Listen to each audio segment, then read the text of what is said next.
cha ikarileya kona lana sahamba la freeway kwabi fastera la ngena phakathi yona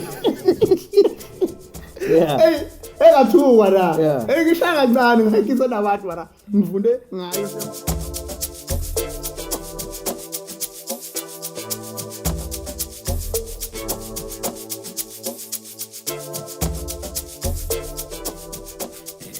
013 Golden Circle, another day, another dollar. We're coming back to you live from a Moonlight Lifestyle. Njengenhlala yenza niyazi la eWillie Ackerman. Except today namhlanje Vandag lihonu. Ngiphethe indoda enkulu in the clothing line, in the clothing fraternal, in the clothing fraternity. Ngikhuluma ngendoda enkulu kushuthi manje esikhathini esibhaya when you look at his posts lapha kuma social media uthanda ukuthi ngifuna izindaba abantu bamfuna izindaba so nathi as 013 Golden Circle we decided ukuthi no athi simfuna izindaba nathi awuthi simfuna izindaba. That is why you see him next to me sitting ukuthi manje sizoxoxa ngendaba ebhaya. Ngikhuluma ngondoda enkulu lana uMavuthela, Mr Mahlangu. How's it Mavuthela? No, I ain't kreno azimnandi Zatsatsa basho njalo what is zatsatsa?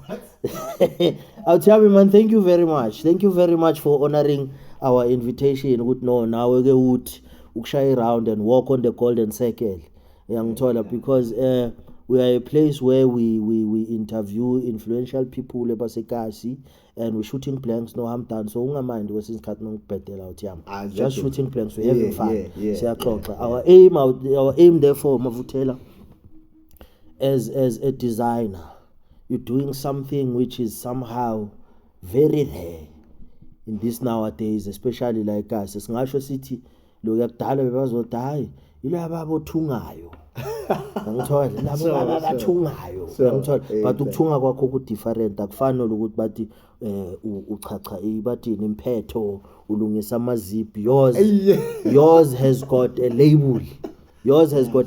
Therefore you are a clothing designer.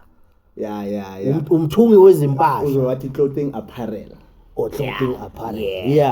No. Kindly introduce yourself to our guest Dona Mavuthela. Mina yakina uthamba. Dala ngikena sashanga dreads. Nje ke utshela ababukeli bethu emakhaya ukuthi who are you nalabo abaphethe amafoni wabo bakubhekile ngama data wabo nje. Sure. No, ngiyabonga opportunity from 013 Golden Circle. It's unfortunately last year Sandro Silver. Futhi masibuya kuzobe most definitely. Sure. No, I appreciate the platform bafethu. I know ngikren comfortable ngiphuza into ezikhanakanazelile ezihamba negold inside. Aziyakhala. Sure. No yabona ilele brain fat ebuyekudeni to think ukuthi I motivate but okay ngimhlambe langabuyele emuva kancane la isuka khona ukuthi ngibe inspired and then ngipush it till to date yabona because yes ipushwe isalon imotivate isalon ukuthi yona ibe ne existent. Okay yayibona so because very obvious mawuthi uyabheka phela angisho professional. Okay, I'm a professional wamabhayi. You understand which is izinwele kudala ngiziphush yabona but within izinwele kuningi okwenzakalayo emasalon. You understand we hairdresser phela siyenze ukuthi icace mhlawumbe umunye uzodwa wenza izinwele wenza ama wig senze uthunga izimpahla. Okay, no, mina ngi-artist fere. Angisikuthi bathi ngisebenza amasipala ngenza plumbing. Ngi-artist. Yabona. Sho ukuthi ngiye ngazithola ebuncaneni ukuthi okay kahle i-strength sami yini as a person. Because abantu abaya they fail to find themselves ukuthi kahle ba strong kuphi. You understand? Good kuphi mela invest kuye kuphi kanjani. You understand? But mina then I was able to find out okay mina kahle I'm not academically strong but artistically strong. Should ngezandla anything that is do with hands nje ngi strong yabona. That is why ke ngacala le calling ezinwele but nakhona hayi ngoba bengizithanda but because ngibone igap yabona nangithola le gap leyo I was like okay primary enkonjani Sure. ngifunde khona Yeah. yabona Yeah. so mangida ngoba nento ekuthini ukuthi hayi man athi ngithengisa ama sweet sengibuyele emuva manje before Yeah. No, nginawe lapho, nginawe, yeah. ngithola ukuthi hayi man athi ngithengisa ama sweet la isigila because ngiyabona ukuthi angisilo umntana othanda ukucela cela yabona bear in mind baba benginabo 11 12 years old Yeah. thengisa ama sweet ungangistock uphi kanana sesenesitolo bathi kanana Yeah. etown Yeah, usitokha kanana. yeah ngistokha Yeah, kanana awushanga izinyawo. yeah shanga izinyawo double phela down straight ngibuye mangibuya ekseni ngiyazi before assembly lapho labhala ama homework lawa abangabhalanga izolo ngiyangena yabathengisela assembly ngiyabhayisa after assembly ngiyabhayisa before kuqala ama period Sure. yayibona ngiyakenta okay cash flow na ikhona izwakela I continue doing that ngayipusha right then until ngibone ukuthi the income is no longer enough and with that income mind you nakunama trip ngale nyuku ngizibhadalela ngayo ama trip That's good. escale Yeah. angisho profit Sure. then ngiyazi edladleni bonke umphako kuphela but sengibhadalele trip Manje since usesigele so inyuku naku uyaqala uyayenza ushizo kancane lapha ukuthi academically you were somehow challenged esigele ke ezincwadini eclassini performance being average okay I was just average yeah yeah because bengikhona ukuthi ngi-interacted those two things ukuthi okay nge-breaking ngiyabhayisa ekseni ngiyabhayisa yilapho kuphela after school hayi ishayile sesifundela lo yabona sesifundela ukuphasa you understand mari i-business mindset dali khona vele uyayibona yeah so nangiphusha njalo as time goes by le ayisankayi i-income that is profitable to my expectation yabona ngenzani that's when ke ngicala indaba yezinwele uyayibona lapho ke bengishaya bo I think nangicala indaba yezinwele bengishaya standard 5 yeah then which is grade ban angazi ugrade bani konje ugrade 7 yeah grade 7 yeah you understand it was long time man yabona manje le yezinwele uzaze ube inspired ukuthi awuthi ngicale le yezinwele how did you know ukuthi unokhono or you were just yalapho Okay. yeah yeah so kahle ngabe ngiyathula ngiyakuthola Yeah, yakuthola yeah. okay grand sharp la izitolo la akhavile mas lapha kamabhena Lapha kaMabhena, sure. Blomara Yeah. after school uyabona kurenkiwe kurenkiwe so manje nginalento le ku diamond da bekusese no berry uberry is good uyabona yes uberry bekalapha namo ezitolo usa drive is good exactly sure yeah lapha ka doctor lapha ngabe next door bekunama public phone da yes ngithola then and then kunesaluni la yeah ngithola uberry bekala nabo mapapa yeah understand Yeah. so I'm like nabayenza la de ngiyabheka yabona ngiyabona diamond lento le lokho ngiyabheka ngirenke ezitolo mara kwaba ne motivation ukuthi ngaba semafonini sengibheke esalon uyayibona the next thing lapha esalon se create interest ku diamond lento le man ngathi ilulu kuyenza and pay in mind lapho uqala i-dreads bekuyi 40 rand yeah at that time uyayibona for tiger i-4 tiger Yeah. manje uqala i-dreads boma 500 hayi wena uyayibona yeah so unayi-4 tiger la okay mangibheka lento ngiyayibona ukuthi ama lento le ngayiphusha le yeah uyayibona Yeah. that's when ngizibona ukuthi kahle ngiyakhona uabsorb izinto fake shuthi ngetheory ngibheke ngifake la ngetheory ngitheorize this thing then bese ngiyazi ngiyiput into practical ngisenyu-1 okay uyayibona nangibhekile la ngubheri nakabhizi da I think for 4 times ngimbona yenza ngibuza ama price ukuthi enhle kumalini la then asho ukuthi imali so ngithi okay I know ngithule ngisho next i-dread yeah angangabamba leya yonke leya lento leya yenza le administration ayenza la yeah then le profit yami nginayo lokho ngiphusha ama sweet thatha lenyuko ngabha product okay down le kanana la bekhona Okay. yeah push product ngalibeka endlini okay manje sekumele ngiqaleke ke phela manje and manje ngiyasaba ukuthi ngimcela ukuthi ndoda ngifuna uphusha la ideng Yeah. mara ngiba ngathi ngicompetitor yabona Yeah. ukuthi hayi man actually out uzongithatha kanjani Sure. ngarathi ngimiyeke grand sharp umntwana ngabe next door ngathi hayi man umunye umntwana so umntwana wakamathabile umunye batubani kululeko fubani bekani afronyana sure yena ku grade same konjani mara se grade nephansi okay uyayibona ngitshela umama wakhe hey lo mntana wakho lo uyambona eafro ngifuna umenza ama dreads mina uyangithola athi wena kwazela kwenza ama dreads Yeah. ngithi hayi ngawaro zomenza mina i-dreads athi okay ngizokhuluma naye yabo ngithi hayi sengikhulumile naye network kumele siziconfirm kuwo ngimncane Yeah, la yeah. athi okay yenza nani Saturday ekseni ngithi buya lawa izinto gaga zonke izinto ngithi buye sihlale ngaphandle ngamenza the whole day u-experimenta ngaye Experimenta ngaye, nakazi. yeah when the confidence onayo you go you coming as if you know what you do. I know what I'm doing Yeah. because it's like theoretical yangithola ngithukwenye into juluka blind I'm trying the whole day Yeah. mara ama results bewa kahle because nabo bebajwayele leli level slap leli kame bebangalazi Yeah, wena bajwayele- ushaya mina iligi. ngishaya leli kame Yeah, esimodeni yeah, okay, lamakamanyana amancane nawo, yeah. yabona Yeah. yakabona ama results bathi mshayile mos mina mara ngiyabona ukuthi hayi man kunala ngenzanga mara bona baboni ngoba Yeah, bazi sure. yabona Yeah. then from lapho that's when I get to improve yabona ukuthi okay ngimshayile wa last abo ma 3-4 days nyana ngabuya ngamtreat and ukutreat manje sekosele nyo inquire because ngibone baqala mina angiyazi experience ye-treatment. Kose ngenzeni. Yes, when you thought ukuthi Yeah. once you do the dreadlock ichayi. Yeah, understand. Yeah. But obvious mela buya maintain yo maintain kanjani lo muntu because ngihambe inquire faka ama-chemical hlukile from there. yeah ihlukile Ayisani, yeah. you understand Yes. that's where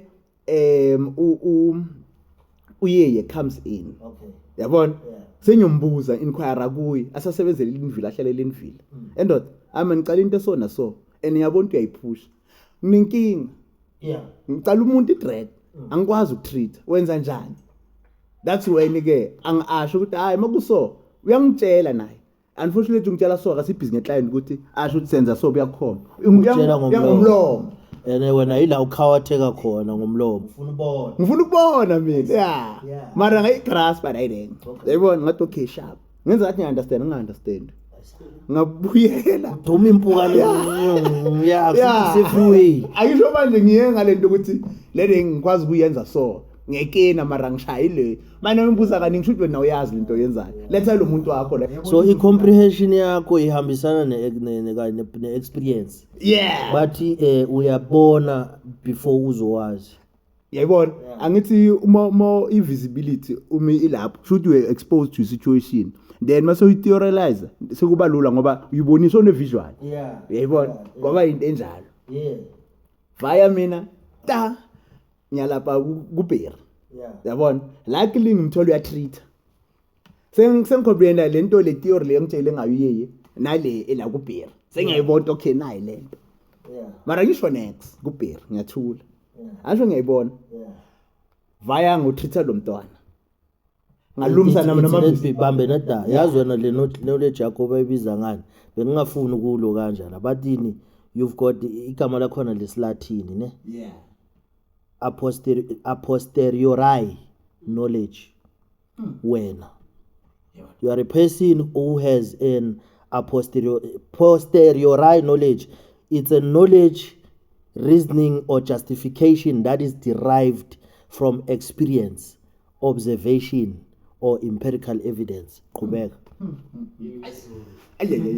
Hayi sengizaqhubeka ngicheck a posteriori knowledge. When you are an a posteriori type of a person, ufunda izinto ngokuzibona. ngokuziqinisile hayi no Yeah.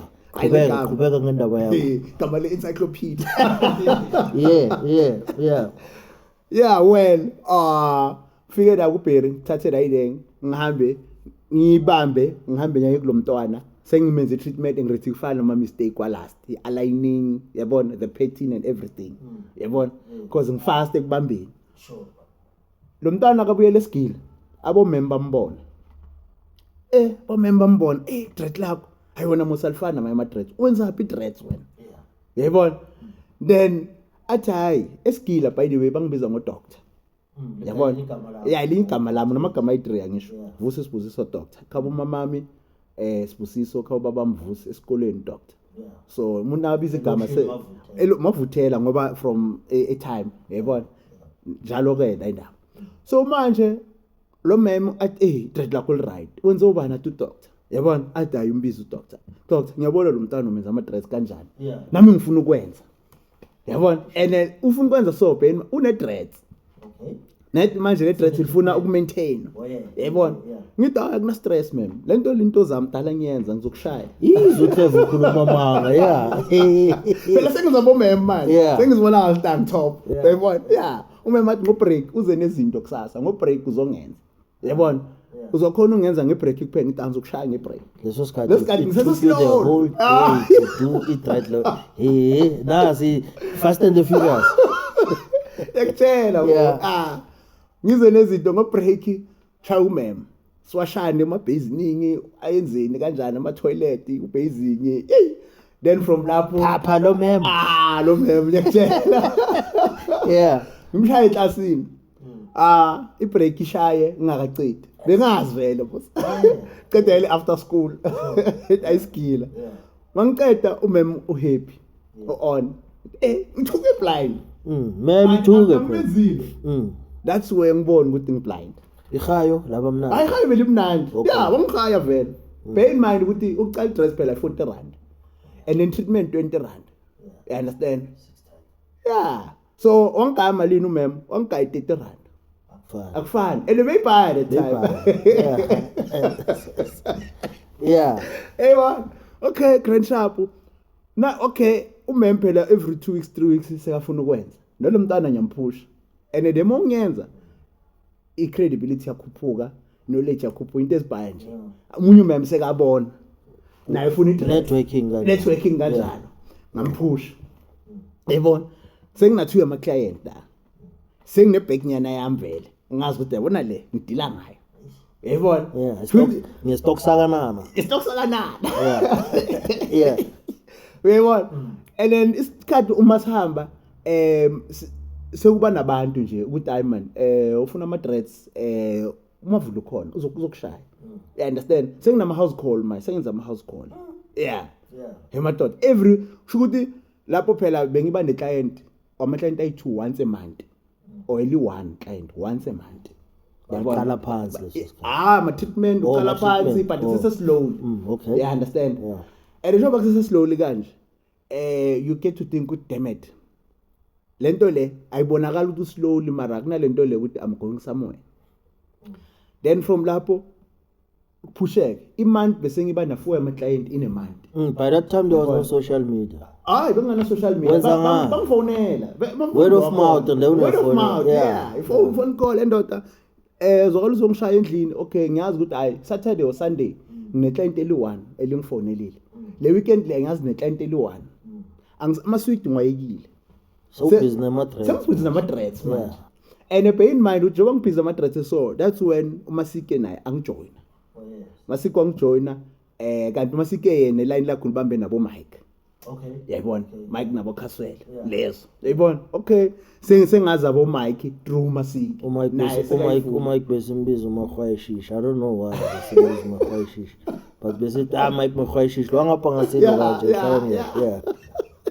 yayibona so nangazi abo Mike sengabona okay moslento le I know you on yayibona isikhathi masamba all right reputation yakhuphuka sengizithola ngisayenza ama house call isalo nokuqala engasibhana kiyo yile la bekusebenza khona ufixa la endlini sedova la ngaseroom mayibona mayibona yayibona fixa wangithatha ngiabsorb atayizwakala la because ngam approach yabona wathi okay akuna stress ispace isikhona ngarenta kuye la ngasipana sengi-attract ama-client wasesaluni nganala ama-house call sengabasheda hayi sengisesaluni manje ngizongithola la iyakhuphuka credibility la ayiko besifika nathi social itwadi la sithola busy now busy you understand and manje le mosikhathi samba singayincanya right yayibona because ngiyabona hayi man lento le ngiyayiphusha le.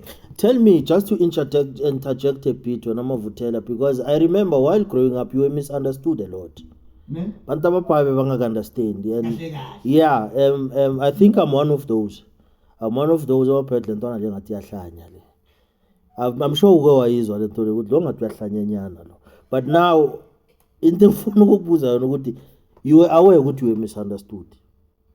Angazi in which angle, because abanye banalento le ukuthi le ngathi genyana le yabona like because if I can remember one instance Mavutela sisesontweni ku youth I think na bowuthanda ukunhlanhlatha nje whenever mabathi bayakhuluma wena uyavela nje ukhuluma into zakho nje zishona lena bese bathi lo mfana lona kahle kahle ngathi kunescrufnyana esingekho awe ngale yeah no awe yes uyangithwala so Sure. I want to ask ukuthi mhlambe into efana naleyo beyikwenza ufile kanjani or uboyile inhlobo leyo kodwa whatever angithi manje lento leyo iza nobu mina bami of being bubbly you understand you'll find abantu abadawe nakaze kubona ukwatile man you understand all snacks you always happy you yahrunta ugrand you smile phela akaze ngibone bathi so yaliwe yalwa active namfundo nasehlalo nasesonteni very active vele nje ngihype vele awuthi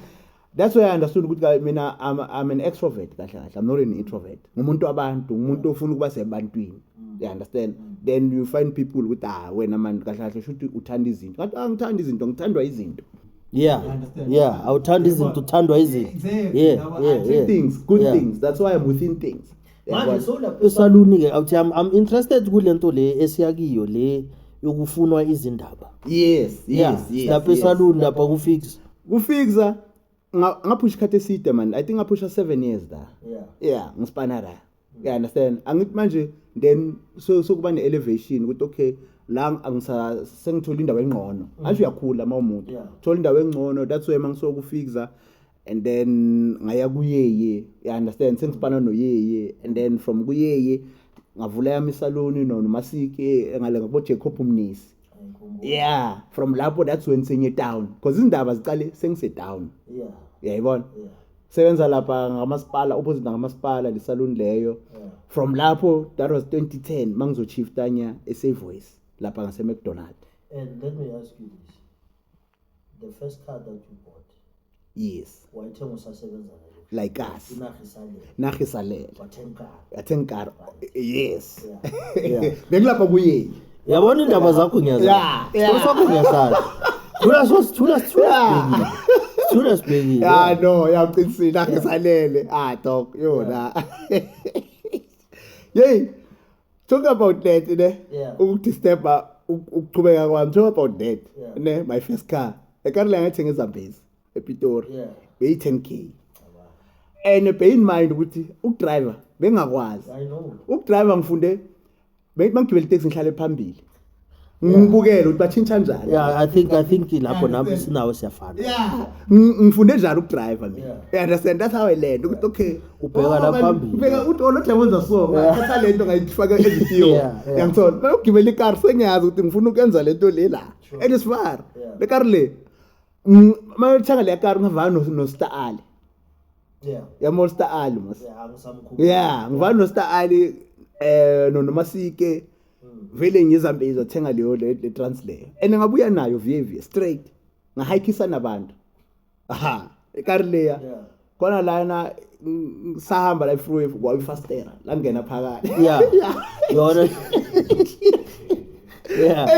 engathuka la ngishaya kancane ngihikisa nabantu mara ngifunde ngayo same time ngibuya ngingalalela usuke ePitori usuke ePitori straight ngilandela no Star Ali ngeBM ya Star Ali so sazo safika with bank azange basimise anything nothing happened ngadrive 3 years ngana license ngihamba ngale ya moto yabona kusinte right ukuthi siyenze mina ngicala ukudriver kumele uthole amaphepha because uthola amaphepha uqinisile yes but akusho unfortunately ngisakhula ukuganga ukuba mntwana you understand but anyway ngoba ilapho you know istory sakho Mavuthela I wish abantu ababhaya bangafana nawe and come to think of it you had no one who was like your mentor ne no ayangikhumbula ikrach neplug zibuyaphi ikrach neplug zibuya ukutheni ukuthi ngifuna ukuphila impilo engcono ngifuna ukuba a better person ukuthi ekhaya bangabe nalento leyo ukuthi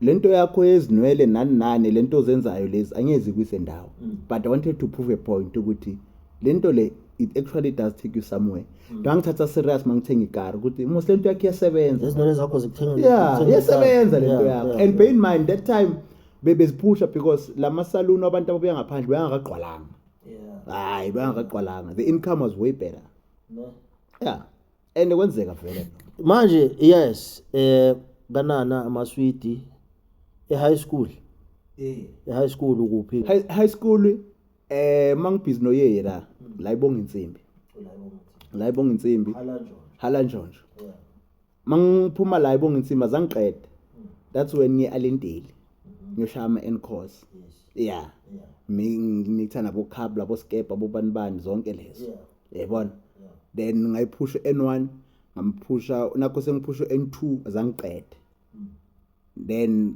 mntana washona that's when sengiyeka yonke lento yabona sengifocusa ezinweleni full time as a business because bekuyi part time ngapha iskila izinwele so nasengiyeka le sengifocus full time ukuthi okay kahle la must make a living out of it that's when izinto zami ziqala zikhuphuka ke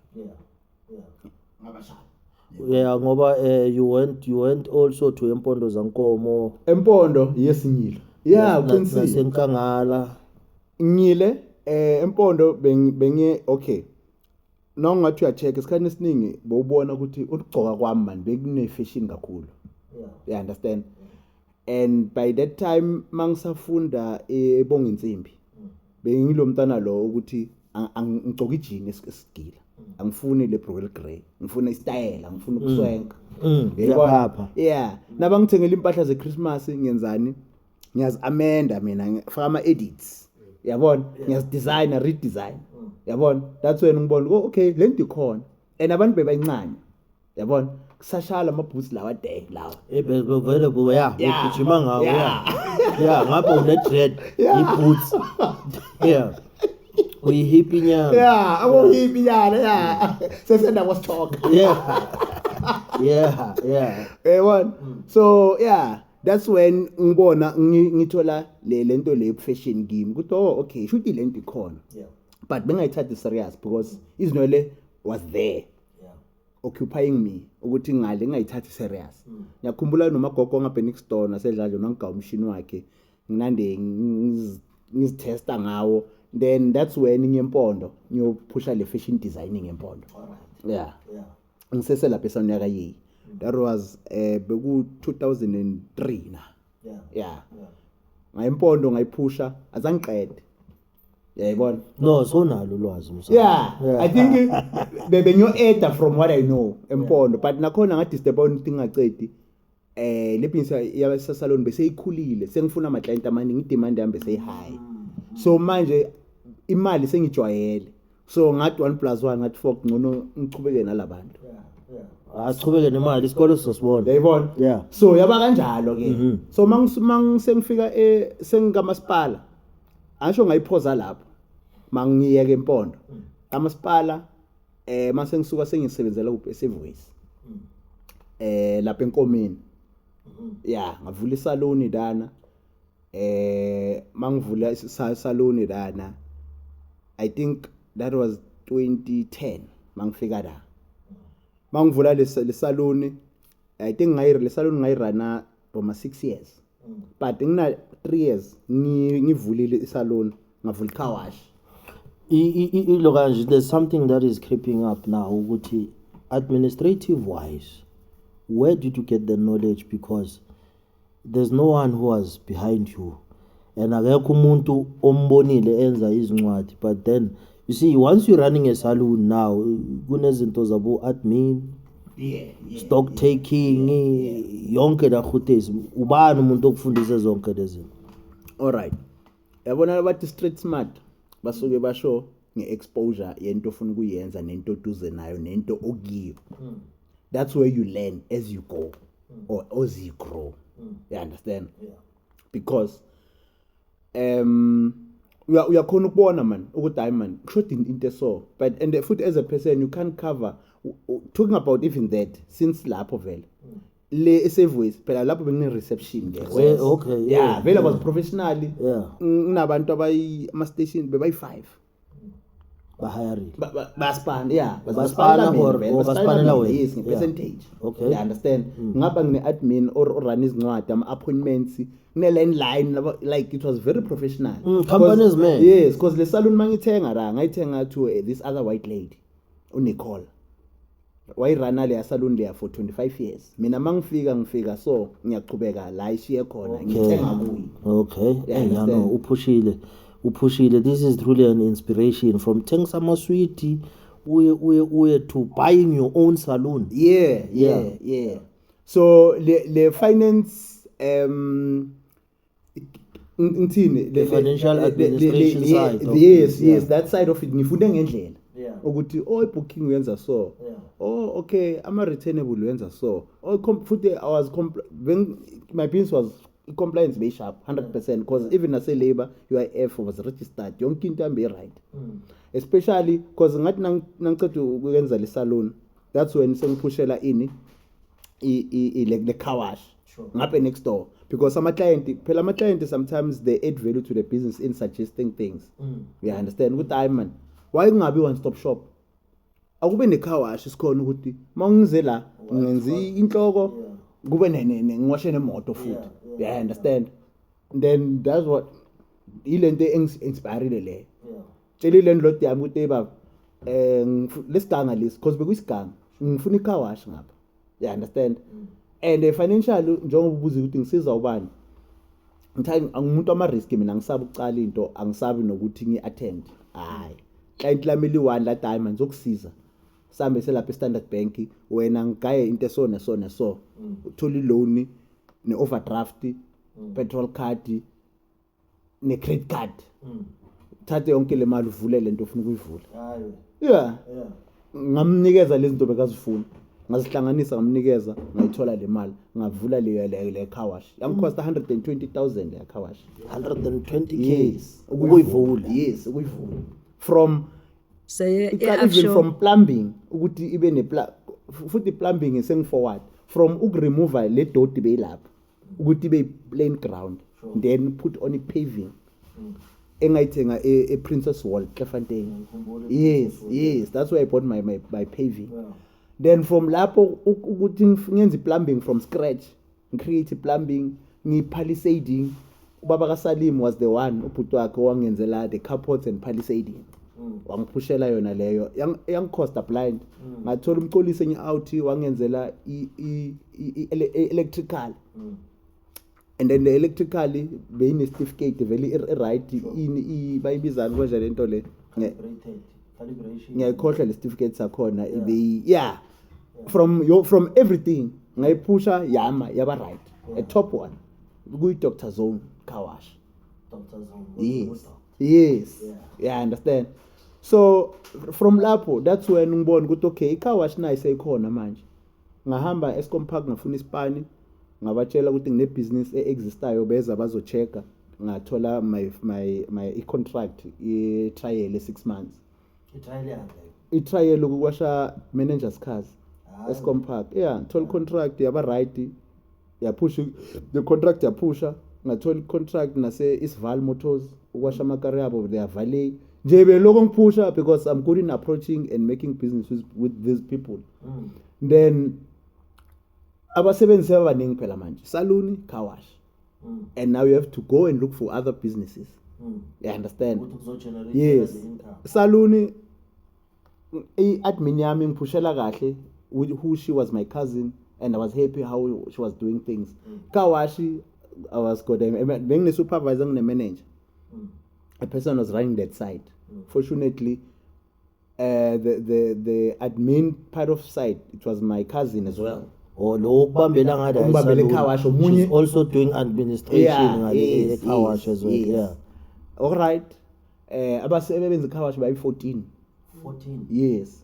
So i-rent bengibhatala 10k for the whole car wash. Ama-salary wangenza 28,000. So like it was a lot. Then now the money was coming in. You understand?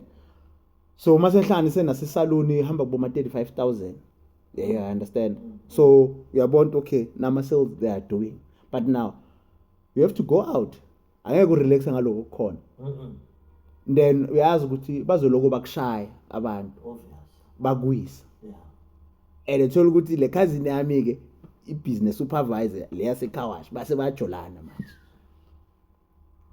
Yes. Bapracticeana west. La. Yabona? akose ngimcoshe because now uyabheka wenza ama weekly audits uyabona diamond la lento le ngiyashaywa so because bashaya in kulama car lawa ama drive in yabona laba ukuthi umuntu uzele car wash nje uyangena uzowashisa bayacofa. I put systems in place, cameras, everything, but still they were able to manipulate cameras because they were good bebaganga collectively. You understand? By syndicate. Exactly. So Baqashile they ended up being a syndicate.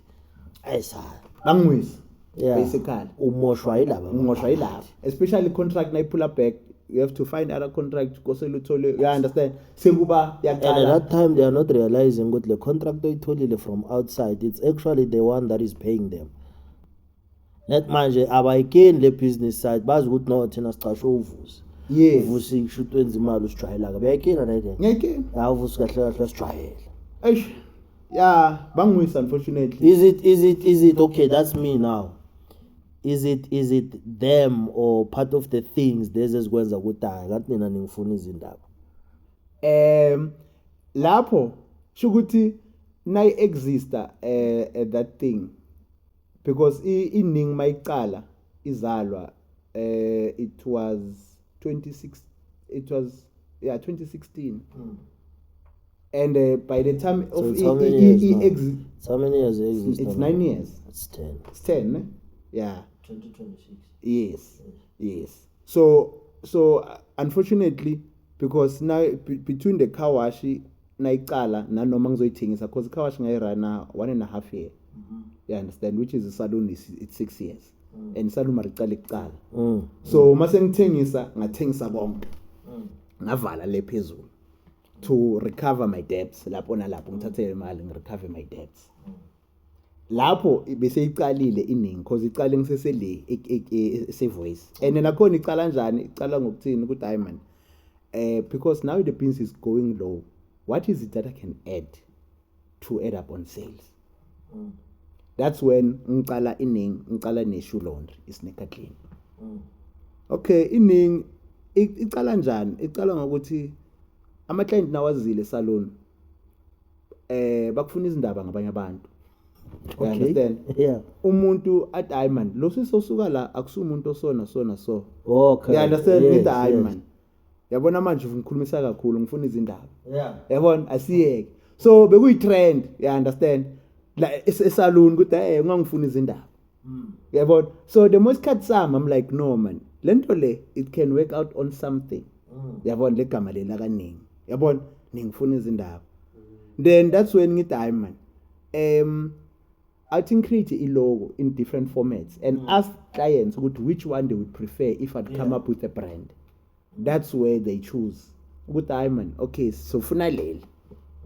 You understand?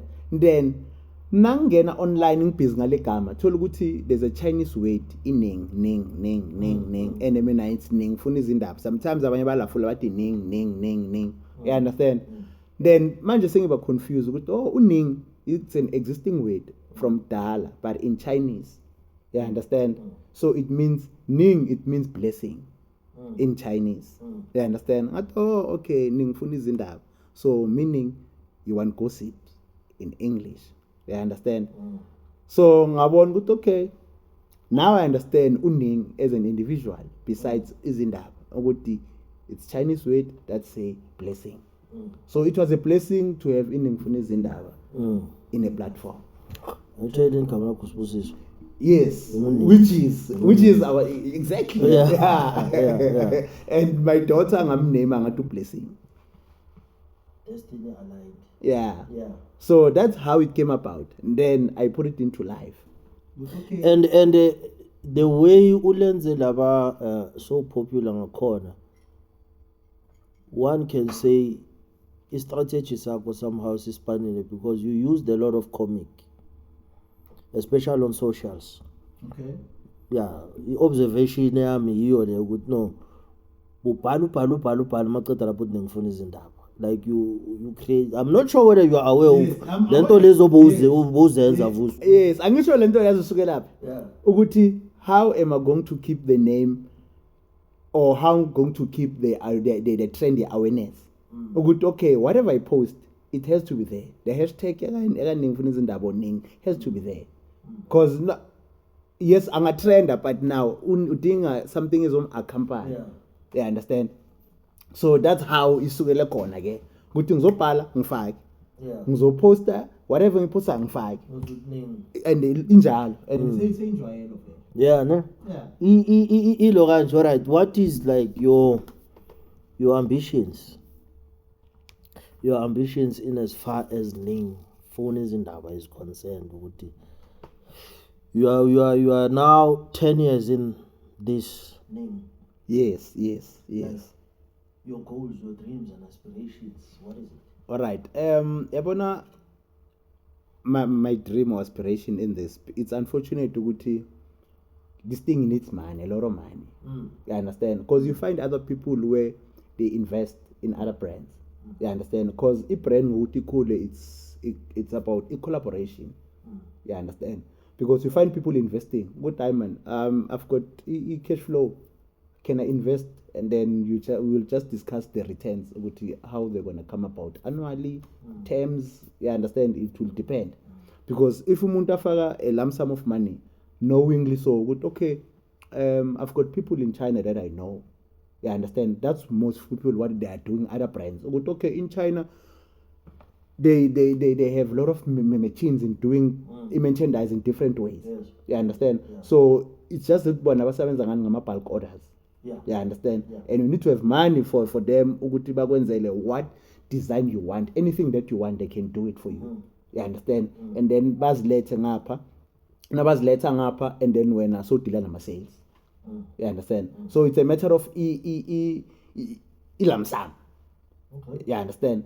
Kuyakhonakala ukuthi kukhona ama brands ongazi ukuthi abantu bafakile imali umuntu avule ishop abe nestock adile nama sales. Ilo kanje, I think those are some of the things, especially njengase gas lethu la eMalahleni. I know also of other brands abenza kanjalo, like to, you know, like njengawe so mhlambe do you get to design or draw and then you send the drawings, or what is it that you do?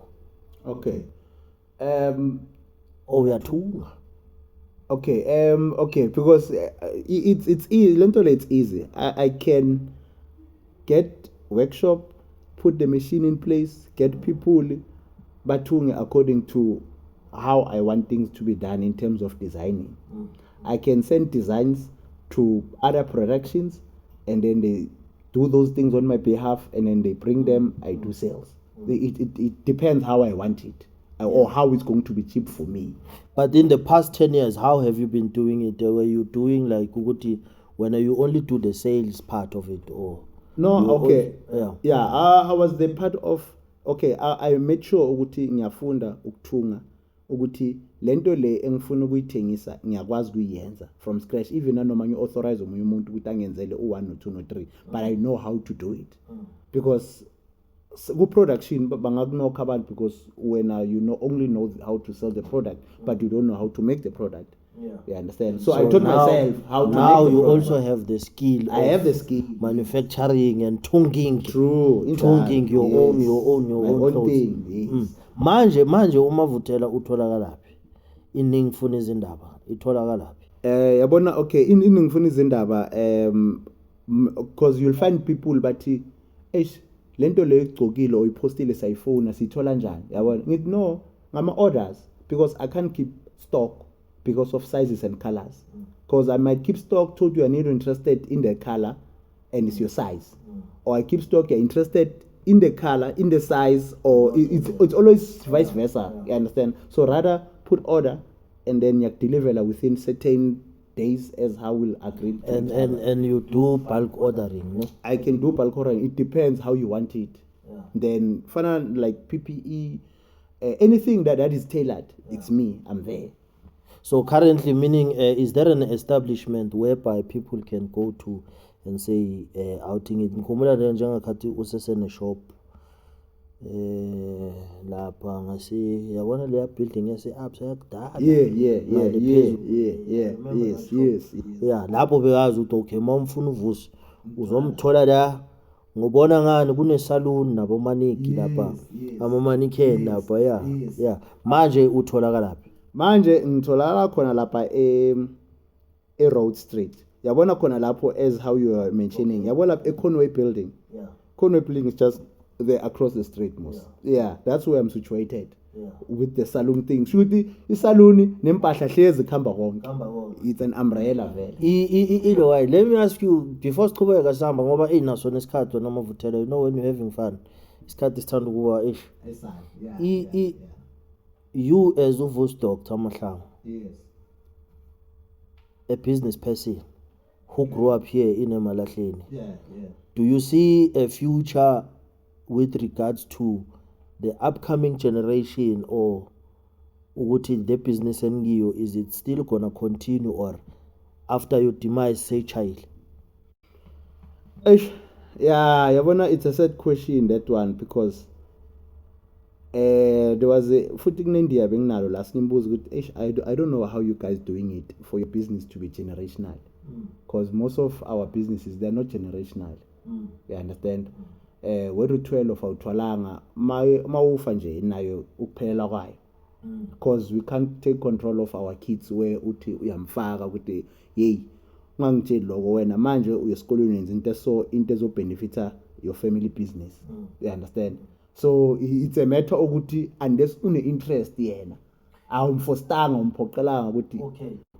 But then ilo kanje ningifuna izindaba and skill succession. Do you have a skill succession plan with regards to, say, now looking at the community at large? Iningifuna izindaba now is extending a hand to say anyone who wants to learn 1 2 3 4 5 sondela. yeah, we were looking into that with this other lady that I normally work with ukuthi sebenzisane nesita for ama accreditation certificates ukuthi if kuba nama opportunity emele swa create within the community in terms of skills development and accredits them with those certification ukuthi wherever laba khona, you know, if it's SITA certified, then they are accredited to work in most of the places that they might look for relevant skills. You know why I'm asking you these things? Because sila Emalahleni, these buyers ayenzeka in front of our eyes. Siyabona kuyaphusheka umkete nangu upusha 1 2 3 4 5, but then when it comes to skill succession, there's no skills development in as far as Sustainability. yes, in as far as empowering the young kids. You understand? When a skill sakho uziphushile from the age of 12, uthengisa amaswiti, was push. I mean, you are a success story. However, being a success story as you are upushile, you are a well established a business person from here in Emalahleni. Most companies, they don't have a skill succession plan or a skill developmental thing or giving back to abantwana abakhulayo, but into esiyenzayo ukuhlala emuva sipoint esithi yabona benza 1 2 3 4 5 ekubeni ikhona indlela esingayisebenzisa ukuthi le genge le ingayenzi lezi zinto lezi ezithanda ukubheka le eceleni, yabona. So bengibuzela phezulu lokho ukuthi niyiningi funa izindaba, ngithola khona into efana naleyo mhlambe nike nayicabanga, but njengoba usho manje ukuthi you were talking with this lady to get the accreditation, meaning kukhona la nifuna uyakhona. Yes, with engaging the youth, Yeah. or within a community. You understand? Because angithi ukuthi create interest, exposure, because when you're exposed to them with such opportunities, therefore they'll be interested because now it's next to them, they can see it. You understand? Because umuntu can't have an interest without anything angayiboni yamdominate. Yabona? But if we are far from them, therefore we can't easily dominate them to get their interest. Yeah. Ilo kanje is very informative what you're just saying, and also looking at the things that you guys are projecting to do, you know, to establish a factory it's not a child's play. It's not a child's play. And thina mhlambe si 013, what we can say is good luck. That is why we've given you the platform to say, hey, Ndoda, come on board and do a brand awareness, if I can put it like that. Ukuthi kwazi ukuthi kunayi i-label from Emalehle. Nakhona amanye ama-label. I won't mention them up until maybe I call them in to say, come and do your brand awareness. You understand? Promote your brand. You understand? And what is it that you want to do, and how best can the community support? You understand? Njengaloku ukugcina ngikushizo, how best can the community support inemfone ezindaba? Yabona, it's unfortunate ukuthi community, yes, I support ikhona, but expectation is not as how you expect it. You understand? Ngoba abantu nabakwazi, they support different. You understand? Mostly to support abantu abangakwazi. You understand? That's an unfortunate part. Yabona? Mara asinayo inkinga nokuthi sifake emotive within the community. I man, Tina, we do want to engage with them. And enye into eslizayo kulogo ukuthi i-government ma-funding wakhona bayenza i-compliance ibe strong to a point ukuthi uhluleke nokuthola ezinye izinto. It's not even that. Mina, as far as I'm concerned, i-compliance is very easy. It's just that ukuthi sekunokuganga ngaphakathi. Bazokufuna just nathi iphepanyana elidome nemawuthi uthatha ukuyibheka lele. I-compliant, you are there. U-compliant, u-right. Esimane ukuthi you just came up with something omunye umuntu within there ozobona ukuthi hayi nangizomgalo uzovuka. Awuthi Even if lo muntu akakwazi, like awumazi at all, it's more like you want to attain something, like mhlambe a license of anything. When if ufuna ukuzi-applyela, it can take you years to get approved.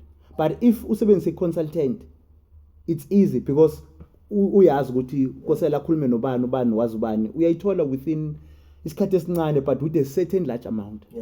You understand? No, Mavutela ish. Tell me, we've come to the end of our episode, mfethu, and I see the apparel that you are putting on la phezulu.